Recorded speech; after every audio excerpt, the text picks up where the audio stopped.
Hello friends, આપણે unit 7માં read 1 જોઈ રહ્યા હતા, જેમાં હાફ પોર્શન તો આપણે જોઈ ચૂક્યા છે. હવે બાકીનું છે એના માટે આગળ વધીએ. પેજ નંબર 74 ઉપર third paragraph. Touch, pressure and pain all require direct contact. અત્યાર સુધી આપણે સ્મેલ અને ટેસ્ટ વિશે જાણ્યું. હવે એમાં આગળ વધીએ તો કહે છે કે touch, pressure and pain all require direct contact. Touch એટલે સ્પર્શ, પ્રેશર દબાણ અને પેઇન દુખાવો. આ ત્રણ વસ્તુ છે આપણા શરીરને લગતી, એમાં ડાયરેક્ટ કોન્ટેક્ટની જરૂર પડે છે. કોઈકને અડવું હોય તો દૂરથી કશું આપણે કરીને ના બતાવી શકીએ કે હું તને અડું છું. અડવા માટે આપણે ડાયરેક્ટ કોન્ટેક્ટ આમ ક્યાંક ટચ કરવું પડશે. બીજું પ્રેશર, દબાવવું છે કોઈ દબાણ તો આપણે દબાવવા માટે પણ એ ડાયરેક્ટ કોન્ટેક્ટ જોઈએ. અને પેઇન, દુખતું હોય ક્યાંક અથવા તો કોઈને દુખાડવું હોય તો પણ ડાયરેક્ટ કોન્ટેક્ટની જરૂર પડે છે. Usually hearing and site R like smell, long distance senses. તો સામાન્ય રીતે હિયરિંગ અને સાઇટ, હિયરિંગ એટલે સાંભળવું અને સાઇટ એટલે જોવું. જે જોવાની અને સાંભળવાની સેન્સ છે એમાં ડાયરેક્ટ કોન્ટેક્ટની જરૂર પડે છે ના, એ તો દૂરથી પણ ખ્યાલ આવી જાય છે. લાઇક સ્મેલ, સ્મેલમાં પણ એવું છે. લોંગ ડિસ્ટન્સ સેન્સીસ એટલે આ ત્રણ જે સેન્સ થઈ, કઈ? હિયરિંગ, સાઇટ અને સ્મેલ, એ લોંગ ડિસ્ટન્સ સેન્સ કહેવાય કે જેમાં ડાયરેક્ટ કોન્ટેક્ટની જરૂર નથી પડતી. સ્પર્શેન્દ્રિય છે આપણી, તો એને આપણે સ્પર્શ કરવો જ પડે. જેમ કે બુકને મારે અડવું છે, આ લીસી છે, ખરબચડી છે, શું છે, તો મારે આવી રીતે અડવું પડશે તો જ ખ્યાલ આવશે. બાકી દૂરથી આમ હું કરીશ તો મને ખ્યાલ નહીં આવે. પરંતુ મારે જોવું છે તો પછી મારે આંખની નજીક આટલું બધું લાવવાની જરૂર નથી. મારે આવી રીતે દૂર હશે તો પણ હું જોઈ શકીશ, એટલે લોંગ ડિસ્ટન્સ થયો.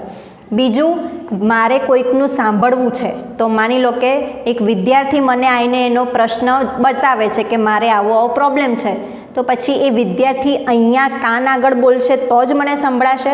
ના, એ એની જગ્યાએથી બોલશે તો પણ મને સંભળાશે. એટલે કે બંનેની વચ્ચે ડિસ્ટન્સ હશે તો પણ આ કામ કરે છે. એટલે કે એને પણ ડાયરેક્ટ કોન્ટેક્ટની જરૂર નથી. એ જ રીતે જોવા માટેની, એ જ રીતે સ્મેલ કરવા માટે કે હું કોઈ બી વસ્તુને એકદમ અહીંયા નાક આગળ લાવીશ તો અને તો જ સ્મેલ આવશે એવું નથી. દૂરથી પણ ક્યાંકથી આપણને સ્મેલ આવી શકે છે. એટલે નજીકથી તો કામ કરશે જ, પણ સાથે સાથે દૂરથી પણ કામ કરશે. જ્યારે ટચ અને પ્રેશર અને પેઇન, આ ત્રણમાં કેવું છે, દૂરથી કાંઈ કામ થાય નહીં, એને આપણે ડાયરેક્ટ કોન્ટેક્ટમાં લાવવું જ પડે. એટલે આવી જુદી જુદી રીતે આપણી ઇન્દ્રિયો કામ કરે છે. હવે smell, smell has it's advantages. Advantages એટલે ફાયદાઓ. સુગંધને એના ફાયદાઓ છે. Site is in a state of nature dependent on the sun and is to a great extent useless at night. સ્મેલવાળી સેન્સ છે એના ફાયદા બીજી ઇન્દ્રિયો, બીજી સેન્સના કમ્પેરમાં બતાવ્યા છે કે સાઇટ હોય, સાઇટ એટલે જોવું, દ્રષ્ટિ, ક્યારે જોઈ શકીએ છીએ એના માટે ડિપેન્ડન્ટ ઓન ધ સન, સૂર્ય ઉપર આધારિત રહેવું પડે છે. And is to a great extent useless at night, અને મોટે ભાગે, મોટે ઘણે અંશે તો રાત્રે યુઝલેસ થઈ જાય. રાત્રે મતલબ અંધારામાં. નેચરલી આપણે જો વાત કરીએ તો પછી સૂર્યપ્રકાશ છે તો જ આપણી આંખ કામ કરે છે, અને ટોટલી અંધારું છે તો શું આપણે જોઈ શકીએ છીએ? ના. એટલે આપણે કૃત્રિમ રીતે તો લાઇટ કરીએ જ છે. તો કહેવાનો મતલબ શું છે કે આપણી જોવાની ક્ષમતા એ ડિપેન્ડન્ટ છે. કોના ઉપર? સૂર્ય ઉપર. કુદરતી રીતે સૂર્ય ઉપર, અને કૃત્રિમ રીતે જોઈએ તો લાઇટ કે વગેરે અજવાળું હોય તો જોવાય છે ઇન શોર્ટ, અને અંધારામાં આપણે જોઈ શકીએ નહીં. But smell is on day and night duty. પરંતુ સ્મેલમાં એવું કંઈ છે કે અંધારામાં જ સ્મેલ આવે, અજવાળામાં નહીં, અથવા તો અજવાળામાં જ સ્મેલ આવે અને અંધારામાં નહીં? ના. સ્મેલની ડે નાઇટની ડ્યુટી. રાતે પણ આપણને સ્મેલ આવે, મતલબ કે અંધારું હોય તોય અને અજવાળું હોય તો પણ. એટલે આ રીતે સ્મેલના ફાયદા ખરા. સ્મેલવાળી જે ઇન્દ્રિય છે એ આપણી જોવાની ઇન્દ્રિય કરતાં વધારે ફાયદાકારક છે, કે એને અંધારું, અજવાળું એવા કોઈ બેરિયર નડતા નથી. Also hearing is dependent on the production of sound. સાંભળવાની જે ક્ષમતા છે આપણી શક્તિ એ પણ પ્રોડક્શન ઓફ સાઉન્ડ એટલે અવાજ કેવી રીતે ઉત્પન્ન થાય છે, કેટલા પ્રમાણમાં ઉત્પન્ન થાય છે એના ઉપર આધારિત છે. ફોર એક્ઝામ્પલ આપ્યું છે, ઇફ એનિમલ એ નામનું animal is trying to locate animal B. માની લો કે એ નામનું પ્રાણી છે એ બી નામના પ્રાણીને શોધવાનો પ્રયત્ન કરે છે, લોકેટ કરવાનો કે ક્યાં છે એ શોધી રહ્યું છે. Animal B may succeed refraining from making a sound. તો એનિમલ બી છે એ સફળ થઈ જશે કોઈક ને કોઈક પ્રકારે અવાજ કરીને. Odour on the contrary is not consciously controlled. Animal B છે એ રિફ્રેનિંગ એટલે પોતાનો જે અવાજ છે એને કંટ્રોલમાં રાખીને સફળ થશે. જ્યાં શિકારની વાત કરીએ, માની લો કે સિંહ છે અને એક હરણ છે, તો સિંહ છે એ હરણને શોધી રહ્યો છે, એને લાગે છે કે આટલામાં ક્યાંક હરણ મેં જતાં જોયું હતું, હવે ક્યાં છે એ શોધી રહ્યો છે. તો સિંહ શું કરશે કે આજુબાજુ ક્યાંકથી અવાજ આવે છે, ઝાડી ઝાંખરામાંથી પાનનો અવાજ કે એવું કંઈ પણ, તો એ બાજુ જશે અને એને ખ્યાલ આવશે કે અહીંયા હરણ હોવું જોઈએ. પણ હરણ શું કરશે, એને જો દૂરથી ખ્યાલ છે કે સિંહ મારી પાછળ છે, તો હરણ એ પ્રકારના અવાજ નહીં કરે, મતલબ કે એને પ્રેશર કરશે, દબાવવાનો ટ્રાય કરશે, એટલે સિંહને એનો અવાજ આવશે નહીં અને સિંહ એમાં નિષ્ફળ જશે, જ્યારે હરણ એમાં સફળ જશે. પણ શું સ્મેલમાં આવું આપણે કરી શકીએ છીએ? સ્મેલને કંટ્રોલ કરી શકાય? સ્મેલને આપણે ના પાડવી છે કે ના આ રૂમની બહાર સ્મેલ જવી જ ના જોઈએ, તો શું થશે? ના, એ તો પ્રસરાતી જ રહેશે અને પ્રસરાતી જ રહેશે. એટલે ઓર્ડર એટલે કોઈ પણ જાતની ગંધ અથવા સુગંધ. On the contrary is not consciously controlled. એને આપણે સભાનપણે કંટ્રોલ કરી શકીએ નહીં. એટલે ઘણા પ્રાણીઓની આ સૂંઘવાની પણ એટલી વધારે પેલી ઇન્દ્રિય તેજ હોય છે કે એના પગલાઓને સૂંઘીને શિકાર સુધી પહોંચતા હોય છે. એટલે સ્મેલને આપણે કંટ્રોલ ના કરી શકીએ, એ એનો ડિસએડવાન્ટેજ. પરંતુ અવાજ જે છે એને કંટ્રોલ કરી શકીએ. સામે એડવાન્ટેજ શું થયો કે રાતે અને દિવસે ગમે ત્યારે સ્મેલ તો આવવાની જ છે, એ એડવાન્ટેજ થયો. Among primate generally, the human especially, the sense of smell has been displaced for long distance purposes by the sense of sight. મોટા ભાગે અને ખાસ કરીને માણસોની વાત કરી છે, હ્યુમન્સ. સેન્સ ઓફ સ્મેલ, સૂંઘવાની જે ઇન્દ્રિય છે એ has been displaced for long distance purpose by the sense of sight. જોવાની જે ઇન્દ્રિય છે એના કરતાં લોંગ ડિસ્ટન્સ પર્પઝમાં સેન્સ ઓફ સ્મેલને મૂકવામાં આવી છે. એટલે દૂરનું જોઈએ એના કરતાં દૂરનું સૂંઘી શકાય છે. જે મેં પ્રાણીઓનું એક્ઝામ્પલ આપ્યું એ અમુક પ્રાણીઓની સૂંઘવાની શક્તિ અતિશય વધારે છે. આપણા માણસોની વાત કરીએ કે બીજા પ્રાણીઓની, એટલે માણસ કરતાં 4 પગવાળા પ્રાણીઓમાં તો સૂંઘવાની શક્તિ છે જ. તો માણસોમાં પણ એ મુજબ જ કે 2 જ ઇન્દ્રિયોનું કામ લેવું છે, તો પછી એમાં જોવા કરતાં સૂંઘવાની ઇન્દ્રિયો પર વધારે ફોકસ આપવામાં આવે, કારણ કે એ વધારે એક્ટિવ હોય છે. This is the result not only of a sharpening of sight but of a deadening of smell. આ કારણભૂત છે કે શાર્પનિંગ ઓફ સાઇટ, મતલબ કે જોવાની ક્ષમતા તો આપણી આંખો ઉપર છે કે આપણને કયા કયા તત્વો દેખાશે, કયા નહીં દેખાય, કોની ઉપર આપણે ફોકસ કરીએ છીએ, કોની ઉપર નહીં, દૂરનું કેટલું જોઈ શકીએ છીએ, કેટલુંક નહીં. જ્યારે બટ ઓફ અ ડેડનિંગ ઓફ સ્મેલને તો આપણે નાશ કરી શકવાના જ નથી. પહેલાંમાં લિમિટેશન આવે છે, પણ સ્મેલ જો હશે એ તો અવિરત ચાલવાની જ છે. એટલે આપણું નાક તો અનકન્ડિશનલી કામ કરતું જ રહેવાનું છે. Our sense of smell is far less delicate than that of dog. આપણી વાત કરીએ માણસોની, તો એ કૂતરાની જે સેન્સ ઓફ સ્મેલ છે એનાથી તો કેટલાય ગણી ડાઉન છે, ઓછી. એટલે પ્રાણીઓમાં વધારે હોય છે અને એમાંય કૂતરાઓમાં તો વધારે. તમે ક્યાંક ટીવીમાં, સિરિયલમાં કે મૂવીમાં જોયું હશે કે કૂતરાઓને કોઈ પણ ક્રાઇમ થયું હોય છે તો ત્યાં સૂંઘીને એ આપણને બતાવે છે કે આ જગ્યાએ ક્રાઇમ છે, આ જગ્યાએ વસ્તુ છૂટી ગઈ છે, વગેરે વગેરે. તો કૂતરાઓની સ્મેલ એટલી સારી છે એટલા માટે એને એ કામ માટે ઉપયોગમાં લેવાય છે. આપણે માણસો ક્યાં કરી શકીએ છીએ એવું નહીં. This shows up in the physical fact that the area of smell reception in our nose is much less. આનું કારણ શું છે કે આપણે જે અગાઉ વાત કરી કે શરદી થાય તો સ્મેલ રિસેપ્ટર્સ ડેડ થઈ જાય છે, તો એ કેટલા એરિયામાં આવેલા છે? 2 થી 2.5 સેન્ટીમીટરમાં જ. આપણા નાકમાં અહીંયા આટલા ભાગમાં 2 થી 2.5 સેન્ટીમીટરની અંદર સ્મેલ રિસેપ્ટર છે, જે પ્રાણીઓની અંદર વધારે છે. વધારે એરિયામાં એના સ્મેલ રિસેપ્ટર રહેલા છે. આપણી પાસે બહુ નાનકડું નાક છે એટલા માટે એ લોકો વધુ સ્મેલ રિસેપ્ટ કરે અને એનું રિઝલ્ટ એ મુજબ આવે. તો આપણું એટલું આવતું નથી, કારણ કે આપણા સ્મેલ રિસેપ્ટરનો જે એરિયા છે એ ખૂબ જ નાનો છે પ્રાણીઓની કમ્પેરિઝનમાં. And so is the area of the brain given over the reception and analysis of olfactory sensation.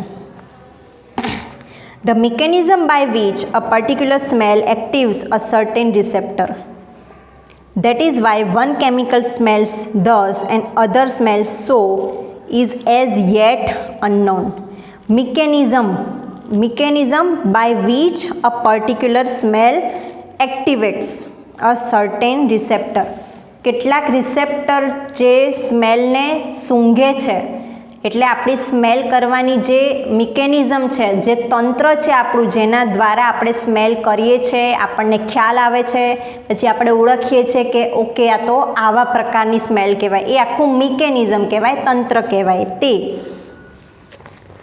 That is why one chemical smells this. તેના લીધે જ આપણે કહી શકીએ છીએ કે આ કેમિકલ આવું સ્મેલ કરે છે, એન્ડ અધર સ્મેલ્સ સો, અને બીજું કેમિકલ કંઈક આવા પ્રકારનું સ્મેલ કરે છે. યેટ અનનાઉન, કે જે હજુ અજાણ્યું છે. એટલે આપણે લિમિટેશન છે, અથવા તેવું કહીએ કે એટલા બધા પ્રકારના કેમિકલ છે ફ્લેવરના, સ્મેલના, કે જેને હજુ આપણે આઈડેન્ટિફાઈ કરી શકતા નથી. કારણ કે આપણી કુદરતી રીતે માણસોની અને પ્રાણીઓની વચ્ચે બહુ મોટો તફાવત છે. એટલે પ્રાણીઓને રિસેપ્ટર વધારે છે અને માણસોના ઓછા છે.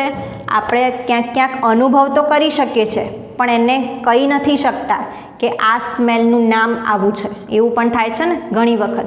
ઉપર આપણે જોયું, ગયા વિડીયોમાં જોઈ ચૂક્યા હતા કે વૈજ્ઞાનિકોએ આટલા પ્રકારના હેડિંગ આપ્યા છે કે ઓર્ડર હોય, ફ્રેગ્રન્ટ હોય ને એરોમેટિક હોય, આવા બધા પ્રકારની સ્મેલ હોય, પણ હજુ પણ આપણને એવી સ્મેલનો અનુભવ થાય છે કે જેને આપણે કોઈ હેડિંગની નીચે મૂકી શકતા નથી કે આ સ્મેલને આવી કહેવાય. એટલે કંઈક અલગ જ પ્રકારની સ્મેલ હોય છે. એ સારી સ્મેલ હોઈ શકે છે, ખરાબ પણ હોઈ શકે, પણ આપણે એનું નામ નથી આપી શકતા.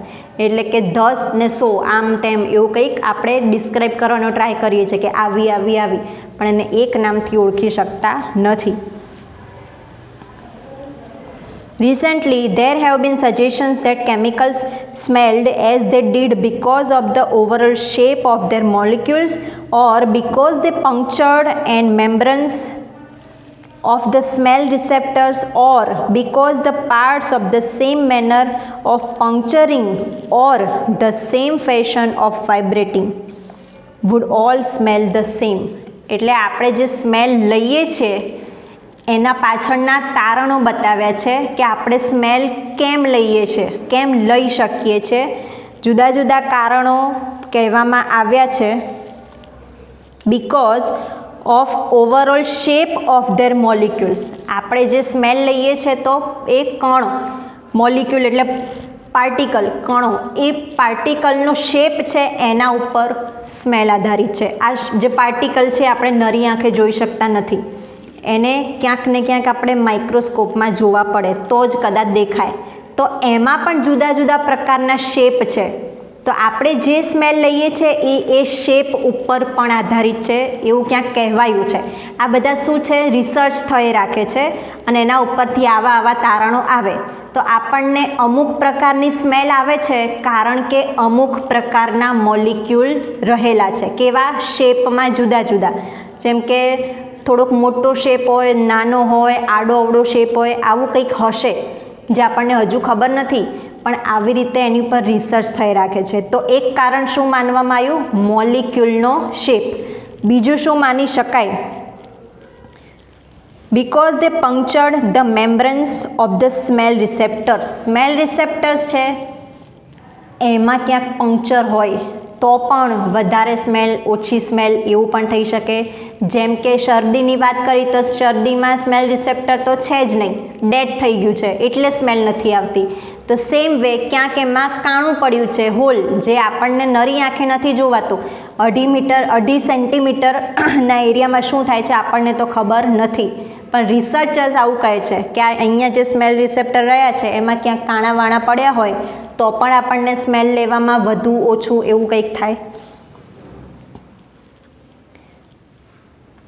because the parts of the same manner of puncturing.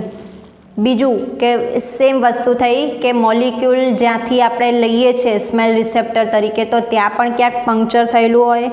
Or the same fashion of vibrating. આપણે અંદર શ્વાસ લઈએ છીએ, જ્યારે સ્મેલ અંદર કરીએ છીએ એટલે શ્વાસ લઈએ છીએ તો અંદરનો જે એરિયા છે એ વાઇબ્રેટ થતો હોય છે. એટલે રિસેપ્ટર જે છે તે એકદમ પતલું કવચ હોઈ શકે જે વાઇબ્રેટ થાય છે તો એના ઉપર પણ આધારિત છે. એવું કહેવાયું છે કે કેવી રીતે વાઇબ્રેટ થયું અને એના ઉપર આપણને કેવી સ્મેલ પ્રાપ્ત થઈ. Would all smell the same. એટલે આવી રીતે સ્મેલ સેમ આવે છે, એટલે સમાન પ્રકારની સ્મેલ આવે છે કે જુદા જુદા પ્રકારની આવે છે, આની પાછળ આવા કારણો હોઈ શકે છે. However, all such theories are yet only at the stage of conjecture. હજુ આ બધી થિયરી છે, થિયરી એટલે રિસર્ચ ચાલી રહ્યું છે, તો આ બધું હજુ કંઈ ફિક્સ પાક્કા પાયે છે એવું કહી શકાય નહીં. આ બધું તો ચાલી જ રહ્યું છે. પાક્કું શું છે 100% સાચું એ હજુ કોઈને ખ્યાલ આવતો નથી. શેની મેટરમાં? સ્મેલની મેટરમાં. Last paragraph. Whatever the mechanism of smell, the sense itself is most remarkable. ગમે તે મિકેનિઝમ હોય એટલે કે સ્મેલ આપણે કેવી રીતે લઈએ છીએ એનું તંત્ર ગમે તેવું હોય પણ the sense it self is most remarkable. પરંતુ જે સ્મેલ કરવાની સેન્સ છે, ઇન્દ્રિય છે, એ નોંધપાત્ર છે, એ આપણા માટે મહત્ત્વનું છે. એ કેવી રીતે કામ કરે છે એ ગમે તે હોય પણ એ છે એ જ આપણા માટે મહત્ત્વનું છે કે આપણે સ્મેલ કરી શકીએ છીએ. Although some human senses can be outdone by mechanical devices, smell cannot. કેટલીક સેન્સ એવી છે, આપણી ઇન્દ્રિયોની વાત છે કે કેટલીક સેન્સીસ જેને માણસો મશીનથી ચલાવી શકે છે પણ સ્મેલને ચલાવી શકાશે મશીનથી નહીં. ફોર એક્ઝામ્પલ, સાંભળવાની જે સેન્સ છે, જોવાની સેન્સ છે, એટલે કે આંખ આપણી નબળી પડી છે તો મશીનથી ચલાવીએ છીએ ને. મશીન એટલે શું થયું? ઓપરેશન અથવા તો ચશ્મા પહેરીએ છીએ, લેન્સ પહેરીએ છીએ. આપણી આંખ નબળી છે, દૂરનું દેખાતું નથી તો ચશ્મા પહેરીએ છીએ તો કેવું કામ થઈ જાય છે? તો એમાં આપણે મશીનથી કંઈક કરી શક્યા એવું કહેવાય. સાંભળવાનું તો જેને નથી સંભળાતું એ કાનમાં સાંભળવાનું મશીન લગાવે છે, તેનાથી સાંભળતું થઈ જાય છે. તો સ્મેલમાં એવું છે કે નથી સ્મેલ આવતી અને મશીન લગાવો તો સ્મેલ આવવા લાગશે? ના, સ્મેલમાં એવું થતું નથી. The living nose is not likely to be replaced by any non-living contrivance in the foreseeable future. Living એટલે જીવંત, જીવતું નાક આપણું, એટલે મતલબ આપણું નાક એ જીવતું જ કહેવાય જ્યાં સુધી જીવિત શરીરનું છે તે. is not likely to be replaced by any non-living contrivance. એટલે માની લો કે નાક કામ નથી કરતું તો એને કોઈ નોન લિવિંગ એટલે કે નિર્જીવ પદાર્થ વડે અહીંયા રિપ્લેસ કરી શકાશે નહીં. આંખ રિપ્લેસ થાય છે, કાનનું અંદરનું જે પોર્શન હોય એ પણ રિપ્લેસ થાય છે. આપણા શરીરના ઇવન ઘણા અંગો છે એ રિપ્લેસ કરી શકીએ છીએ. અને હાથ ને પગ એવામાં તો આપણે નિર્જીવ અંગો પણ લગાવી શકીએ છીએ, વાળ નિર્જીવ લગાવી શકીએ છીએ, આ બધું થાય છે. પણ શું નાક નિર્જીવ લગાવી શકાય? નિર્જીવનો મતલબ શું થાય? આપણી જાતે બનાવેલું, જે નેચરલ નથી. પગ ભાંગે છે, પગ તૂટી જાય છે તો આપણે નિર્જીવ પગથી ત્યાં સપોર્ટ આપીને ચાલી શકીએ છીએ. હાથમાં પણ એવું છે, પણ નાક એવું છે કે જ્યાં એના સપોર્ટ માટે એવું કંઈ કરી શકતા નથી.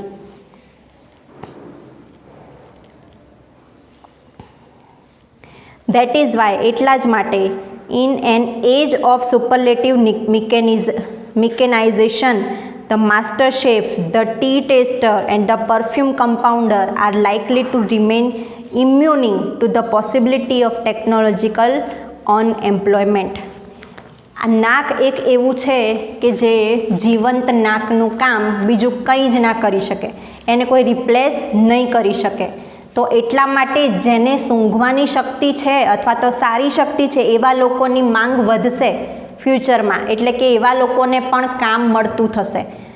ફોર એક્ઝામ્પલ, આ તો હસવાની વાત છે કે કોઈ વ્યક્તિ બેરોજગાર છે જેની પાસે કોઈ ડિગ્રી જ નથી, એમને બેસી રહ્યો છે, પણ એવા વ્યક્તિને પણ કંઈક કામ મળી શકે. કેવું?